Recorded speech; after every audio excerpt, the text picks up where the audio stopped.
안녕하세요. 조일 목사입니다. 오늘은 누가복음 6장 43절로 49절에 있는 누가복음 6장에 기록된 마지막 말씀을 한번 여러분과 나눠보고자 합니다. 누가복음 6장 43절 말씀부터 제가 한번 봉독합니다. 못된 열매 맺는 좋은 나무가 없고 좋은 열매 맺는 못된 나무가 없느니라. 나무는 각각 그 열매로 아나니 가시나무에서 무화과를 또는 찔레에서 포도를 따지 못하느니라. 선한 사람은 마음에 쌓은 선에서 선을 내고 악한 자는 그 쌓은 악에서 악을 내나니 이는 마음에 가득한 것을 입으로 말함이니라. 너희는 나를 불러 주여 주여 하면서도 어찌하여 내가 말하는 것을 행하지 아니하느냐. 내게 나와 내 말을 듣고 행하는 자마다 누구와 같은 것을 너희에게 보이리라. 집을 짓되 깊이 파고 주추를 반석 위에 놓은 사람과 같으니 큰 물이 나서 탕류가 그 집에 부딪히되 잘 지었기 때문에 능히 요동하지 못하게 하였거니와 듣고 행하지 아니하는 자는 주추 없이 흙 위에 집 지은 사람과 같으니 탕류가 부딪힘에 집이 곧 무너져 파괴됨이 심하니라 하시니라. 아멘. 여러분, 이집트의 사자의 서라고 하는 책에 보면 이제 그 마트라고 하는 한 여신이 나옵니다. 이제 태양신 라의 딸인데요. 그가 머리에다가 깃털을 하나 꽂고 다녀요. 그게 뭐냐면 타조 깃털입니다. 사람이 죽으면 이제 그 사람의 심장, 죽은 사람의 심장과 자기가 머리에 꽂고 다니는 타조 깃털을 이렇게 저울에 달아보죠. 그래서 심장이 무거우면 이 사람은 이제 영벌에 들어가는 거고, 심장이 가벼우면 타조 깃털보다 가벼우면 영생을 얻게 된다. 이게 그 이집트 신화에 나와 있는 이야기입니다. 무슨 이야기냐면 이집트 사람들의 사생관, 즉 그가 영원한 생명을 얻느냐 영원한 벌을 받느냐라고 하는 것은 그가 가진 지위에 따라서 결정되는 것이 아니라 그가 이 땅에서 무슨 일을 행했느냐, 즉 양심에 따라서 행한 42가지 질문에 답하는 것으로, 신화에는 무게를 달고 이게 뭐 무거우냐 가벼우냐 이렇게 말하는데, 이게 결국은 선이라고 하는 것, 착한 행실에 대해서 방점을 찍었다는 겁니다. 여러분, 뭐 그리스 철학도 마찬가지고, 그러니까 고대 그리스 철학자들도 다 마찬가지고요. 중국도 마찬가지고, 또 이집트도 마찬가지고, 언제나 사람의 죽음은 그 사람이 얼마나 선한 일을 행했는가에 따라서 사후세계가 달라진다고 생각을 했어요. 이게 모든 사람들의 생각이었습니다. 유대교가 다르냐? 유대교도 다르지 않았어요. 언젠가 제가 여러분께 말씀드렸지만 유대교, 즉 구약의 유대교가 추구하고 사람들에게 권면하는 것 세 가지. 하나는 성전, 또 하나는 율법, 그리고 하나는 자비, 선행이라는 말이에요. 그러니까 우리가 하나님을 믿는다고 하는 것이 어떻게 드러나느냐라면 그의 행동을 통해서 드러나기 때문에, 그래서 자비를 자꾸 권하는 종교였다 그 말입니다. 그러니까 우리가 생각할 때에 이집트의 피라미드, 뭐 또 고대 그리스의 철학, 혹은 뭐 유대교 모두가 다 지향하고 있는 바는 선한 행실이거든요. 그러니까 착한 그의 행동을 보고 그의 사람됨을 판단하자는 겁니다. 근데 오늘 우리가 읽은 누가복음 6장에 나와 있는 말씀은 이것을 뒤집으셔요. 좋은 나무가 먼저다라고 하는 것을 우리 주님이 말씀합니다. 언뜻 보기에는 뭐 그게 그거 아니냐 이렇게 생각하실지 몰라도 우리 주님의 가르침은 확연히 그 뜻이 다릅니다. 그래서 여러분, 오늘 이렇게 산상순으로 쭉 이어지는 이 말씀인데, 특별히 산상수훈의 말씀이 잘 드러난 것이 마태복음 5장에 있는 말씀 아닙니까?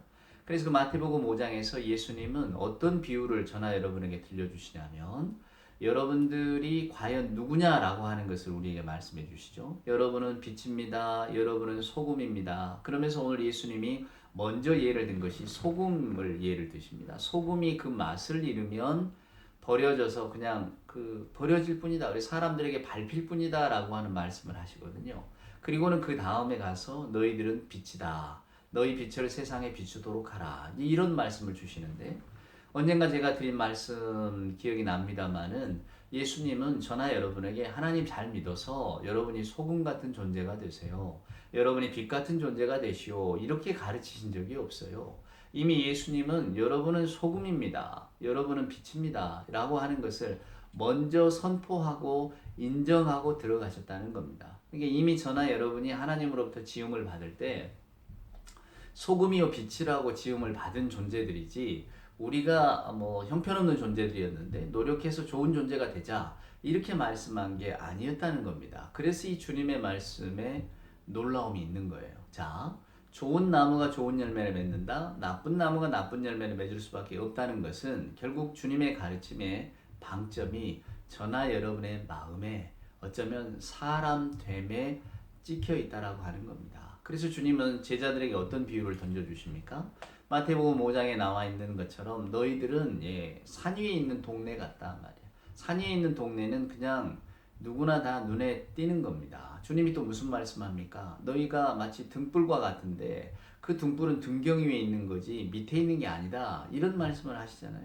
근데 저나 여러분이 여기서 놓치기 쉬운 거는 우리가 산 위에 있는 동네가 돼야 됩니다. 우리가 뭐 등경 같은 그런 존재가 되어져서 아주 그냥 높은 데서 사람들을 비춰야 됩니다. 이렇게 생각하니까 우리가 잘못된 길로 갑니다. 왜냐하면 여기에 강조점은 저나 여러분을 드러내라는 데 있는 게 아니에요. 착한 행위가 문제가 되는 것은 착한 행위를 하는 사람들은 거의 대부분이 그 행위를 드러내려고 하기 때문에 문제가 생기는 겁니다. 근데 주님의 말씀을 이렇게 읽어보면 사랑하는 여러분, 주님은 이미 저나 여러분에게 산 위에 있는 동네 같다고 말씀합니다. 또 이미 등경 위에 있는 빛 같다고 말씀을 하셔요. 그러니까 등경 위에 있는 빛이라고 하는 것은 누군가가 그 위에다 올려놓는 거지 우리 스스로가 올라갈 수는 없는 것 아니겠어요? 그러니까 주님의 이 말씀은 그냥 쉽게 제가 비유하자면 꽃은 말을 하지 않는다는 말과 똑같습니다. 꽃은 말을 하지 않아도 우리가 보면 알잖아요. 아, 저게 꽃이구나. 저게 향기가 있구나. 알잖아요. 내가 굳이 꽃이라고 말할 필요가 없잖아요. 근데 저나 여러분은 어떤 행위를 했을 때에 반드시 이것을 자랑하고자 하고 드러내려고 합니다. 근데 주님은 그걸 경계하시는 거예요. 우리는 이미 빛과 같은 존재이기 때문에 내가 빛이요 외칠 필요가 없다는 거예요. 그냥 그 존재로서 있으면 된다는 거예요. 그러면 자연스럽게 그 빛이 드러나게 돼서 그것을 본 사람들은 하나님께 영광을 돌리게 된다. 그러니까 등경 위에 있는 빛이 만약에 저나 여러분이 촛불이라고 한다면 우리가 등경 위로 기어 올라갈 필요가 없다는 거죠. 그것은 누군가가 그 빛을 위에다 올려놓으신다는 거예요. 그 올려놓으시는 분이 누구냐? 성경은 하나님이라고 말합니다. 그래서 하나님께 영광을 돌리는 거예요.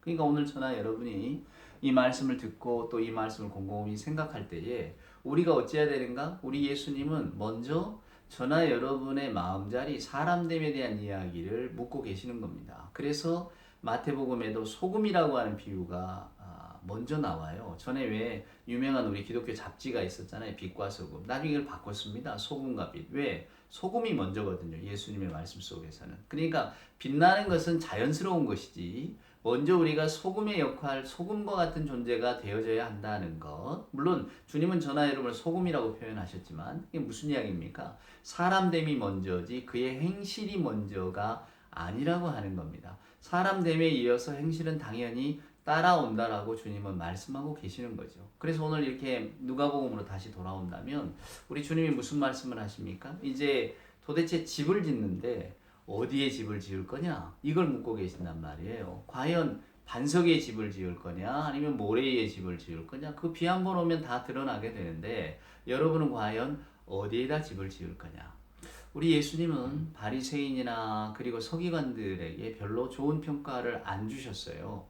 왜 안 주셨을까? 바리새인, 서기관들 다 하나님의 말씀에 충실한 삶을 살고자 했던 사람들인데 중요한 방점은 여기 있는 겁니다. 그 충실함이 어디 있느냐 그 말이에요. 당연히 율법에 있죠. 그런데 율법을 지키려고 애쓰다 보니 사람을 잃게 되는 겁니다. 즉 드러나는 것에 신경을 쓰다 보니까 그 마음자리를 놓치게 되는 거예요. 그러니까 마음이 어떤지는 우리는 알 수 없지만 그가 하는 행실을 보면 그 마음자리를 알 수 있으니 그 행실로 드러나야 된다. 사랑하는 여러분, 어쩌면 행실로 드러나야 한다는 말이 굉장히 적실한 말일지도 모릅니다. 우리가 열길 물속은 알아도 한길 사람 속은 모른다는 옛 속담처럼 어떻게 사람 마음을 알 수 있겠어요? 그거는 저나 여러분의 생각이죠. 사랑하는 여러분. 우리 주님의 시선은 그렇지 않다는 겁니다. 결국 이 말씀의 뜻은 주님은 먼저 우리 마음을 꿰뚫어 보신다는 거예요. 그래서 이 마음이 좋은 마음인지 악한 마음인지 저나 여러분이 좋은 마음 악한 마음 어떻게 이렇게 무자르듯 자를 수 있겠습니까만은 주님은 그 마음자리를 먼저 보신다는 거예요. 누가 그랬던가요? 우리 기독교인은 세상에 속해서는 안 되지만 세상을 살아가는 사람임이 분명하니 그리스도인이 세상을 어떻게 살아가는가를 보여줄 책임이 있다고 말합니다.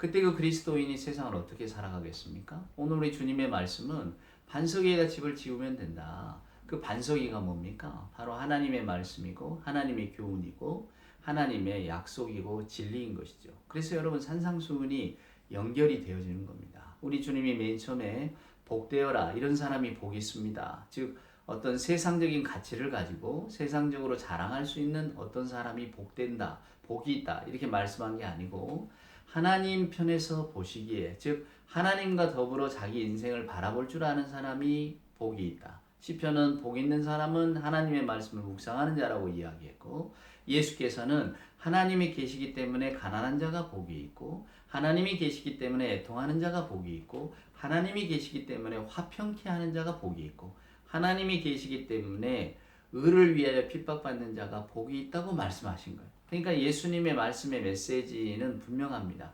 하나님을 근저에 깔아놓고 이야기를 하는 거예요. 그러니까 하나님이 근본에 없으면 이런 것들이 사랑하는 여러분 우리 눈에 들어오지 않죠. 우리가 성경을 읽다 보면 여러분도 아시겠습니다만은 세상 사람들은 하나님을 절대로 아버지라고 부르지 않습니다.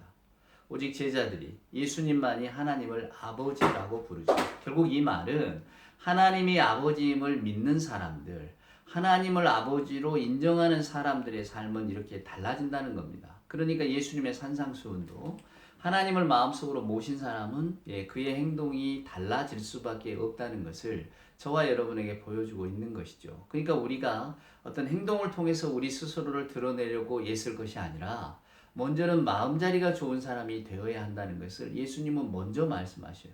그럼 마음자리가 좋다는 게 뭡니까? 그것은 하나님의 세계를 생각하는 것입니다. 얼마 전에 두 교황이라는 영화가 개봉을 했는데요. 여러분 혹시 보셨는지 모르겠습니다. 저희들은 뭐 카톨릭 예전 혹은 카톨릭의 어떤 그 문화적인 전통에는 익숙하지 않으니까 그래서 저도 그 두 교황을 아주 흥미롭게 보았어요. 아주 그냥 그 교황하고 전 교황 거의 뭐 싱크로율이 거의 비슷하다고 하죠. 비슷한 분들을 내세워서 이 영화는 마치 다큐멘터리처럼 진행이 가는데 저도 굉장히 그 영화를 보면서 마음에 생각이 많았습니다. 왜냐하면 지금 교황인 프란체스코가 보여주는 모습 때문에 그래요. 자 이제 전 교황이 물러나고 현 교황이 선출이 됐습니다. 콘클라베라고 하잖아요. 그래 이제 베드로 광장에 모여 있는 많은 사람들에게 이제 이 새 교황이 나가서 인사를 해야 돼요. 근데 로마 카톨릭에는 교황의 복장이 있습니다. 머리에 쓰는 모자부터 시작해서 달라요, 다. 신발까지도 다 다릅니다. 그래서 이제 당신이 교황으로 선출됐으니 이제 대중들 앞에 나서기 전에 이것으로 갈아 신고 신발도 옷도 갈아입어야 합니다. 라고 이제 측근에서 이야기를 하는데 이 프란치스코가 딱 거절을 해요. 아니 나는 지금 있는 이 옷을 가지고 대중들 앞에 나서겠다. 그리고 그 옷으로 그대로 나갑니다. 저는 아주 이 장면을 인상 깊게 봤습니다. 전통이라는 것도 중요하지만 가장 중요한 것은 교황이 무슨 옷을 입고 있느냐가 아니라 교황의 사람됨, 마음됨이 아니겠어요? 전통이 나쁘다는 건 아닙니다. 그러나 무엇이 앞서야 하는가를 교황은 저는 보여줬다고 생각했어요. 그래서 아마도 이 교황은 카톨릭 신자들에게 많은 사랑을 받을 것입니다. 그의 삶이 아마 그러한 것들을 방증하고 있을 터이니까요.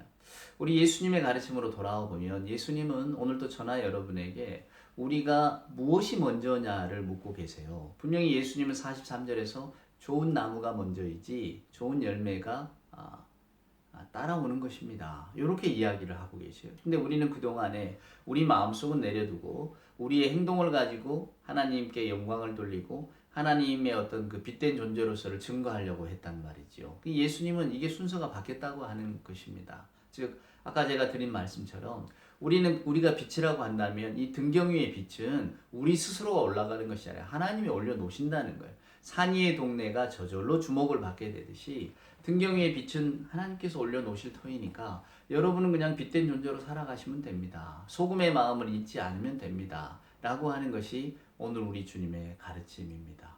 어렵죠. 어렵습니다. 왜냐하면 마음판을 닦으라고 하니 그게 왜 어렵지 않겠습니까? 한자의 마음 심자를 떠올리시면 알겠지만 마음처럼 제멋대로인 게 어디 있겠습니까? 내 마음 하나 내가 다스리지 못해서 늘 애타하는 것이 저희들인데요.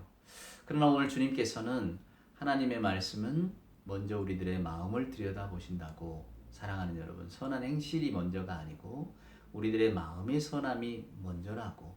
그래서 그 선한 마음의 바탕 위에 하나님께서 기뻐하시는 일은 저절로 따라오는 것이라고 가르쳐 주고 계십니다. 하나님을 먼저 생각하고 살아간다면 당연히 반석 위에 집을 짓겠지. 하나님이 계신다고 인정하는 저희들이 어떻게 모래 위에 지을 수 있겠습니까? 중요한 것은 저나 여러분이나 아직도 하나님이 존재하신다는 것, 하나님의 약속이 이루어진다는 것을 믿고 있지 못하기 때문에 저희들은 여전히 세상이라고 하는 모래밭에 집을 짓고 싶은 것은 아닐까요? 우리들의 감정이 앞서가는 곳에 하나님의 말씀이나 하나님의 뜻보다는 우리들의 감정을 앞세우고 살아가는 것은 아닐까요?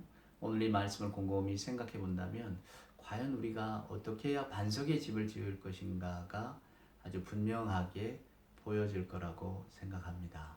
오늘 이 복된 날 이 말씀을 깊이 상고하는 우리 모두가 되기를 소원합니다.